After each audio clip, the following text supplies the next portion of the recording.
नाही आलं तर आम्ही काय सोडणार आहे का? आम्ही कुठून ना कुठेतरी माहिती त्या ठिकाणी काढू ना. आणि शेवटी काय आहे की अधिकारी काय सगळेच खराब असतात नाही ना, असं नाही ना. काही चांगले अधिकारी आहेत, चांगले पत्रकार आहेत, काही माजी अधिकारी त्या कंपनीमध्ये काम केलेले पायलट आहेत ते चांगले आहेत, ते त्या ठिकाणी स्वतः इन्व्हेस्टिगेशनला तिथं लागलेले, त्यामुळे माहिती बाहेर येणार आहे.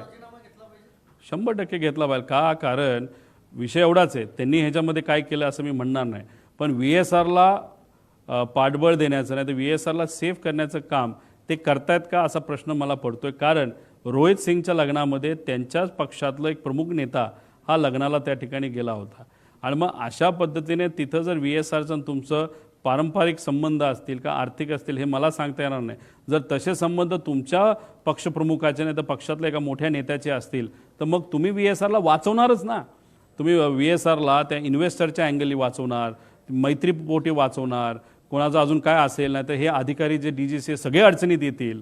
कारण का VK सिंग काय बोलला असेल की तू आम्हाला अडचणीत आण, मी तुझं बघतो. म्हणजे त्याचा अर्थ काय की VK सिंगली ब्लॅकमेल केला असावा अधिकाऱ्यांना की तुमची सगळी मी चुका हे बाहेर काढतो, तुम्ही नोकरी राहणार नाही, माझं जे होईल ते होईल. त्यामुळे ह्याच्यामध्ये सगळेच लोक इन्वॉल्ड आहेत आणि हे सगळे इन्वॉल्ड असल्यामुळे हे इन्व्हेस्टिगेशन योग्य दिशेने जाऊ शकत नाही. त्यामुळे TDPकडे हे खातं एव्हिएशन आहे आणि त्यांचं कुठं ना कुठंतरी एक रिलेशन या VK सिंग बरोबर आहे. म्हणून असं आम्हाला वाटतं की त्यांनी तिथं राजीनामा नैतिक लेवलला घ्यावा, दुसरं कुठलंही पद घ्यावं पण या पदावरनं तरी ते निघावेत, या पदावर ते नसावेत आणि TDPचं कुणीच या पदावर नसावं असं आमच्या सगळ्यांची मागणी आहे.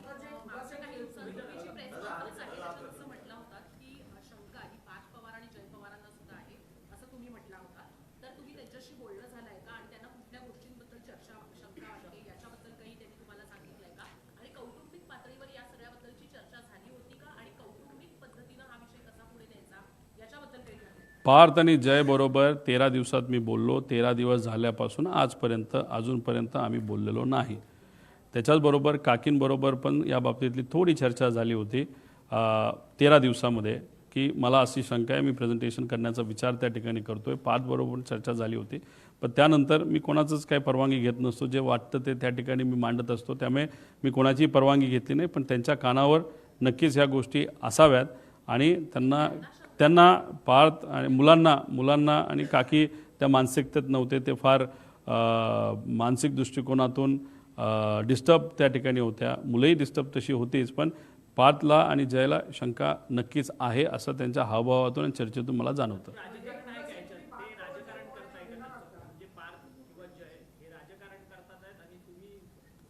एक तुम्ही समजून घ्या की काकींच्या बाबतीत बोलायचं झालं तर त्या राजकारणी नाही आहेत. आता त्या राजकारणामध्ये ॲक्टिव्ह लेवलला आलेल्या त्या समाजकारणी आहेत. आणि पार्थ आणि जय ठीक आहे, पार्थ एकदा इलेक्शनला उभा राहिला असेल पण ते झाल्यानंतर तो तसा ॲक्टिव्ह राजकारणामध्ये नाही आहे.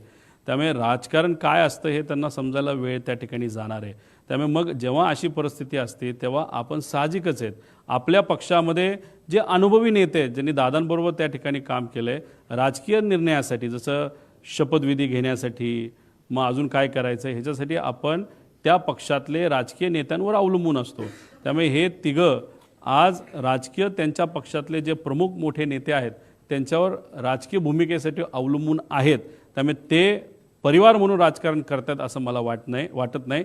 पण ज्या काही घटना घडल्यात त्यांचे जे मार्गदर्शक आहेत त्यांना थोडंसं राजकारणाचं जरा जास्त पडलं का काय अशी शंका लोकांना नक्कीच निर्माण त्या ठिकाणी होते.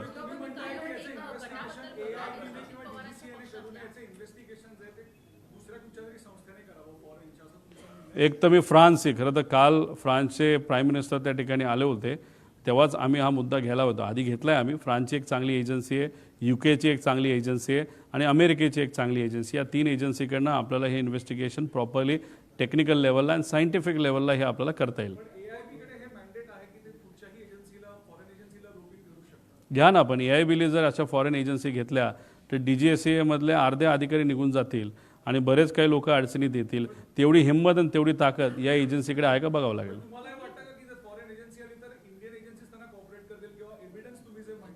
नाही, कॉपरेट नाही केलं तर त्या एजन्सी हे तरी सांगतील हे कॉपरेट करत नाहीत, बस तेवढं काफी आहे. आमचं हेच म्हणणं आहे कॉपरेट होणार नाही आणि त्या एजन्सी आल्यानंतर हेच सिद्ध होईल की हे कॉपरेट करत नाहीत आणि करणार नाहीत.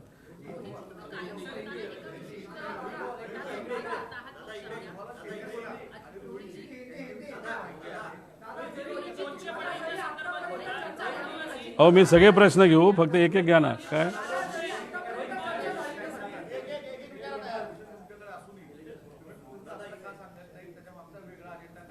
नाही, मी पूर्णपणे ही इन्फॉर्मेशन का देत नाही, कुठले कुठले नेते आले होते यांची नावं आहेत, काही लोकांचे फोटो आहेत, कारण मला याच्यात राजकारण आणायचं नाही. पण मी एकच गोष्ट सांगतोय की त्याच्या लग्नाला मोठे मोठे नेते 100% गेले होते. जर रोहित सिंग जो VSRचा मालक आहे आणि जो अतिशय चुकीच्या पद्धतीने विमान चालवायचा, बऱ्याच त्याच्यावर इलिगॅलिटीज आहे, अशा व्यक्तीच्या लग्नात जर तुम्ही जात असाल तर कुठं ना कुठेतरी तुमचे व्यक्तिगत, पारंपरिक नाही तर व्यावहारिक काय ना काहीतरी रिलेशन त्याच्यामध्ये असावं. आणि मग ते कोण आहेत नेते, ते खरं खोटं म्हणजे गेले होते हे खरं आहे, पण त्यांचे संबंध काय हे मला माहीत नसल्यामुळे मी कोणाची नावं त्याच्यामध्ये घेत नाही.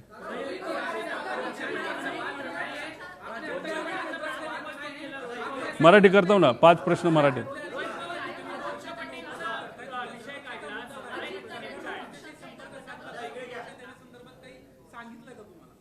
मला सुरक्षा कोण देणार? मला जास्तीत जास्त सुरक्षा माझे कार्यकर्ते देतील. माझी पर्सनल जी कुठली सिक्युरिटी असेल ती सुरक्षा त्या ठिकाणी देऊ शकते. आता त्याच्या व्यतिरिक्त जर सरकारला असं वाटलं की नाही सिक्युरिटी ही दिली गेली बाहेर, आता तो कार्यकर्त्यांच्या इच्छेचा आणि सरकारचा त्याच्यामध्ये त्या ठिकाणी विषय आहे.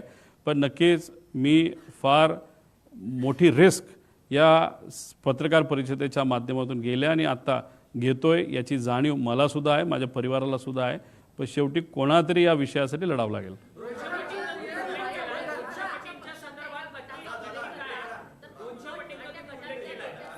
200 पटीबद्दल आणि 50 पटीबद्दल, दादा असताना आणि दादा नसताना, दादा असताना नगर परिषद, नगरपंचायत आणि महानगरपालिकेचे इलेक्शन झाले, त्या उमेदवारांना मी काय म्हणतो हे कळलंय. दादा नसताना 50 पटीचं हे जिल्हा परिषद पंचायत समितीच्या उमेदवाराला कळलेलं आहे. त्यामुळे त्यांच्यात काय चर्चा ही फक्त मी बोलून दाखवली. आणि हा विषय मला जो सांगण्यात आला, इथून 150 किलोमीटरवर एक कुठला तरी मतदारसंघ असावा, चांगला मतदारसंघ आहे, अशा एका जबाबदार आमदाराकडनंच हा विषय त्या ठिकाणी माझ्यापर्यंत आलेला आहे. मार्गदर्शक कागदाचा गैरव्यवहार होऊ शकतो. आता ते कागद काय हे आपल्याला पण शोधावं लागेल.